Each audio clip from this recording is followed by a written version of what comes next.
Pendidikan adalah fondasi sebuah bangsa. Bagaimana jika fondasi itu terus berganti? Di Indonesia, kurikulum pendidikan telah mengalami berbagai perubahan, mulai dari kurikulum 2013 hingga yang terbaru, kurikulum Merdeka.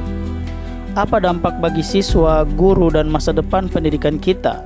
Oke, mari kita bahas.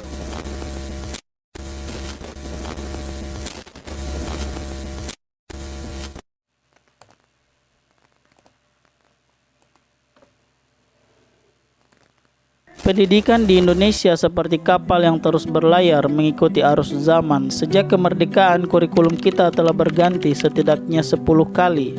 Mulai dari kurikulum 1947 yang fokus pada pembangunan karakter bangsa hingga kurikulum 2013 atau K13 yang menekankan pendekatan saintifik. Sejarah kurikulum di Indonesia dimulai dengan kurikulum 1947 yang kemudian mengalami beberapa perubahan signifikan seiring dengan perkembangan zaman dan kebutuhan pendidikan. Faktanya, kurikulum 2013 sempat menuai pro dan kontra karena dinilai terlalu padat dan kurang adaptif.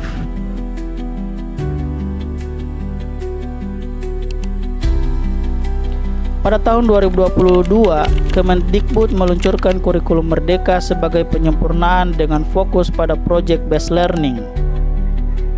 Kemendikbudristek, Kementerian Pendidikan, Kebudayaan, Riset dan Teknologi telah meluncurkan kurikulum Merdeka sebagai kurikulum nasional yang telah berlaku di berbagai jenjang pendidikan mulai dari PAUD hingga menengah. Kurikulum ini bertujuan untuk memberikan fleksibilitas kepada satuan pendidikan dalam merancang pembelajaran yang lebih relevan dan sesuai dengan kebutuhan peserta didik. Seperti kata Profesor Anies Baswedan, bahwa kurikulum bukan sekedar dokumen, tapi DNA sistem pendidikan kita. Ia ditunjuk langsung oleh Presiden Joko Widodo menjadi Menteri Pendidikan dan Kebudayaan pada Kabinet Kerja pada bulan Oktober 2014.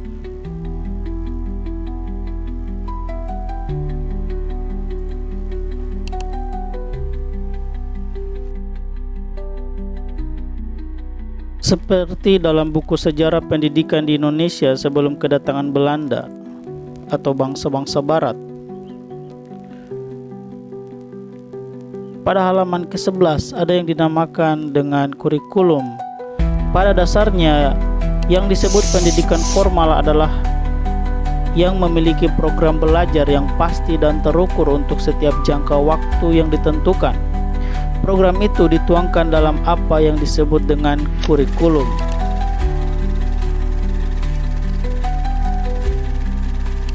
Yaitu gambaran keseluruhan beserta rincian dari sasaran program pendidikan yang bersangkutan. Dalam pendidikan formal, jangka waktu dan kurikulum itu ditetapkan seragam untuk semua sekolah yang menjalankan program serupa, baik dalam jenjang maupun bidang pengajaran yang digarapnya. Suatu pendidikan formal juga ditandai oleh suatu sistem evaluasi yang jelas dan standar. Setiap program, setiap jenjang mempunyai tanda tamat belajarnya, baik itu berupa diploma ataupun ijazah.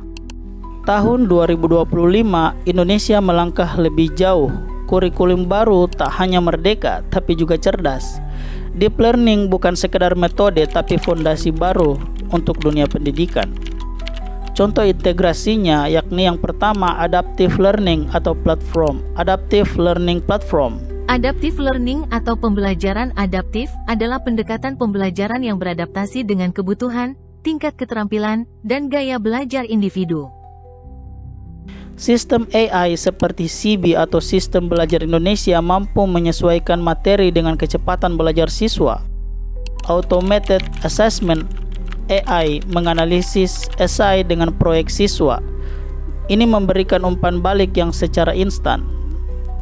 Dampak positifnya yakni personalisasi pembelajaran dan guru lebih fokus sebagai mentor daripada administrator. Ya, dalam konteks pendidikan, guru memang lebih ditekankan untuk menjadi mentor bagi siswa, bukan hanya sekadar administrator yang mengurusi urusan administratif.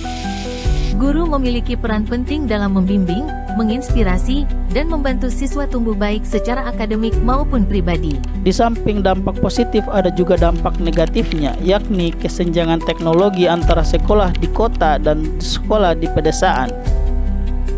Kesenjangan teknologi antara sekolah di kota dengan sekolah di daerah pedesaan atau terpencil adalah masalah yang nyata. Sekolah di kota biasanya memiliki akses lebih baik terhadap teknologi, perangkat digital, dan internet yang lebih cepat, sementara sekolah di daerah terpencil sering kesulitan dengan hal tersebut. Berikut adalah beberapa faktor yang memperburuk kesenjangan teknologi ini. 1. Infrastruktur. Sekolah di kota umumnya memiliki infrastruktur yang lebih baik, termasuk internet yang lebih stabil dan cepat. Sekolah di daerah terpencil seringkali menghadapi kesulitan dengan sinyal dan infrastruktur yang memadai. 2. Perangkat. Siswa dan guru di sekolah kota lebih mungkin memiliki akses ke perangkat digital seperti komputer, laptop, dan tablet. Di daerah terpencil, perangkat ini mungkin langka atau tidak terjangkau. 3. Keterampilan digital. Guru dan siswa di daerah perkotaan mungkin memiliki keterampilan digital yang lebih baik karena mereka memiliki akses lebih baik ke sumber daya dan pelatihan. Dan juga resiko ketergantungan pada AI. Ini sejalan dengan pendapat dari Bapak Nadiem Anwar Makarim selaku Menteri Pendidikan dan Kebudayaan tahun 2019 dan 2024. Beliau pernah berkata bahwa teknologi harus menjadi jembatan, bukan menjadi tembok.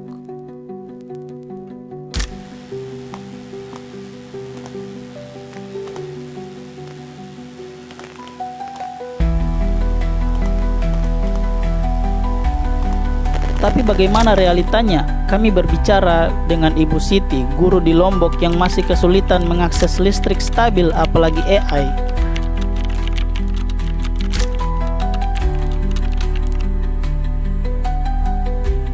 Fakta di lapangan, 60% sekolah di daerah 3T belum siap infrastrukturnya atau infrastruktur digital.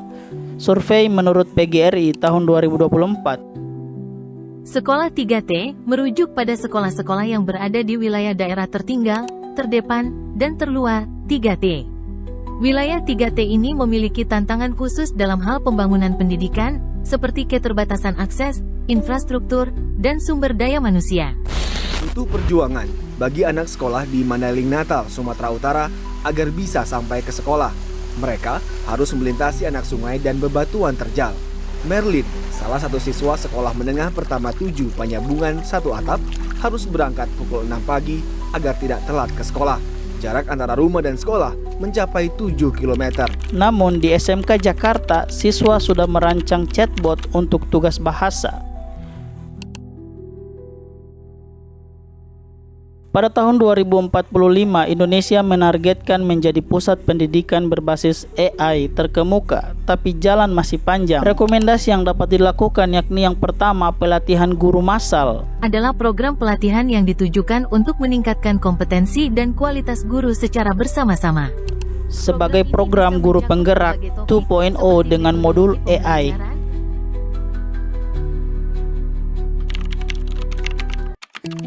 Dan yang kedua ada infrastruktur merata. Satelun Edusat untuk internet sekolah terpencil. Internet sangat penting untuk sekolah terpencil agar siswa dapat mengakses sumber belajar online, informasi terkini, dan mendukung pembelajaran jarak jauh. Solusi seperti internet satelit, VSAT, dapat mengatasi kesenjangan digital di daerah terpencil, memberikan konektivitas yang lebih baik untuk pendidikan, bisnis, dan ekonomi. Nelson Mandela berpendapat bahwa pendidikan adalah senjata paling ampuh yang dapat Anda gunakan untuk mengubah dunia. Kutipan ini menekankan pentingnya pendidikan sebagai alat untuk menciptakan perubahan positif dan kemajuan sosial. Pendidikan dianggap sebagai sarana untuk pemberdayaan dan peningkatan kualitas hidup, baik secara individu maupun kolektif. Pendidikan, menurut Mandela, adalah lebih dari sekadar penguasaan pengetahuan. Ia adalah kekuatan transformatif yang dapat membentuk individu menjadi agen perubahan, membantu mereka memahami masalah, mengembangkan solusi, dan berkontribusi pada pembangunan masyarakat. Dengan pendidikan, seseorang dapat memperoleh pemahaman yang lebih baik tentang dunia, kritis terhadap isu-isu sosial, dan terlibat dalam proses perubahan secara aktif.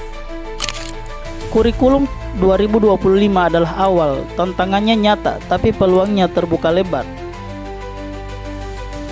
Jika video ini bermanfaat, jangan lupa like, komen, dan subscribe, dan share pendapatmu di kolom komentar. Gua Ois, terima kasih.